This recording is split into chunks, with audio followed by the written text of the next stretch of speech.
Every year, a few names ruin the fantasy season, and in 2025, there are 5 ticking time bombs. Don't let big stats or big names fool you. These are the players you must avoid if you want a shot at your league's title. Let's start out with Amon-Ra St.Brown of the Detroit Lions. We love Amon-Ra St.Brown, and he's the wide receiver 6 in average drafts. Here's the problem. He had a career year in 2023. Last year kind of came back down to normalcy. Good year, 1,263 yards. He did get 12 touchdowns, but that's the rub. Counting on the touchdowns to be 22 over a 2-year period, that is a really tough sell. Ben Johnson is gone. That offense probably takes a good step back, but the bigger problem is this.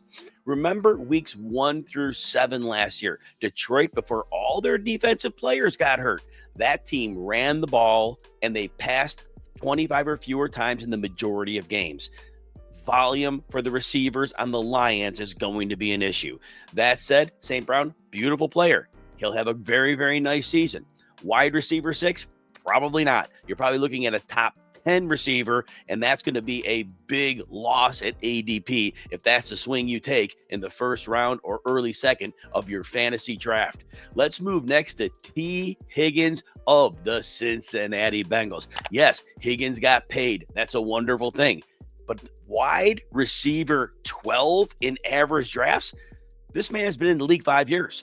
He does not have 110 targets in a season. He does not have an 1,100-yard season. Again, 5 years. He has been in the league a long time, and he's played with Joe Burrow.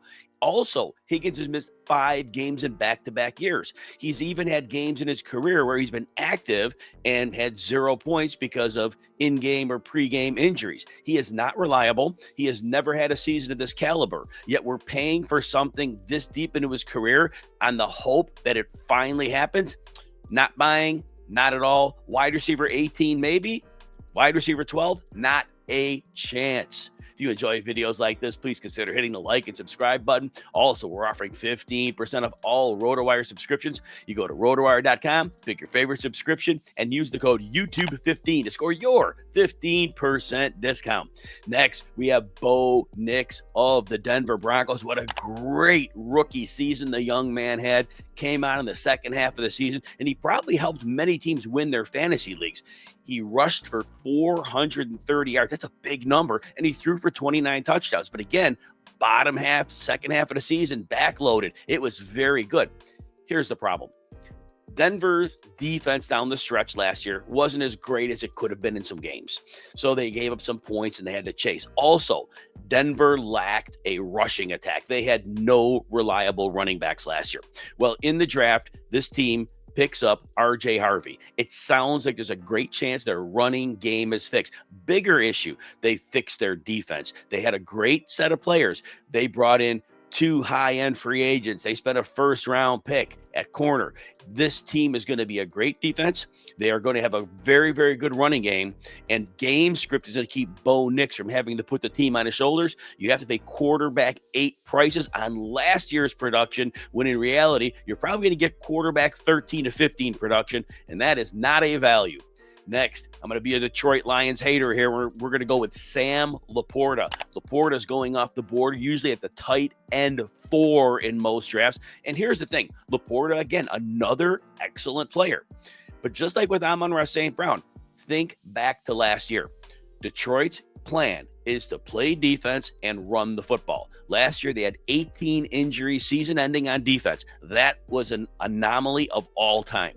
This team will have a very good defense this year, and they will run the ball. Well, what happened to LaPorta last year through week 7 when this team had that ability to run? Well, guess what? Sam LaPorta averaged 2.8 targets per game, and through week 7, he was a fantasy bust. Now, fortunately, if you drafted him last year, the Detroit defense fell apart due to all of those injuries, and in the second half of the season, all of a sudden, LaPorta targeted at least 6 times in 10 of his last 11 games, averaging 50 yards and over a half a touchdown per game, so he came through last year, but the first half of last season is probably what we're getting this year, and at tight end cost, LaPorta may not even be a top 10 tight end when all said and done. Finally, James Cook of the Buffalo Bills. Now, James Cook, beautiful season last year. He had big touchdown success, 18 touchdowns.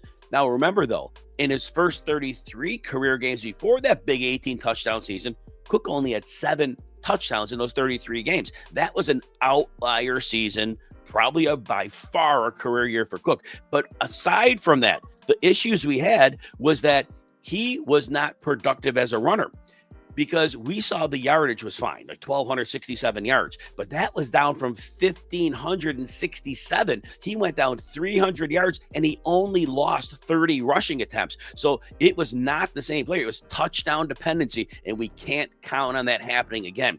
And Cook's snap share declined as the season went on. Through week 10, he was playing 54% of the snaps. Well, guess what? Week 11 on, he was down to the 36 to 46% range. And we've seen Cook in his 3 years went from 610 carries in 2023 to 463 last year. So his snaps went way, way down. That was a massive hit. And that's going to be the reality. And Cook's also not happy with his contract situation, wants a boatload of money. He wants more playing time, but this team has already brought in Ray Davis, and even Ty Johnson are going to keep cutting into that workload. Cook is not going to beat his ADP because he's not going to score those 18 touchdowns again.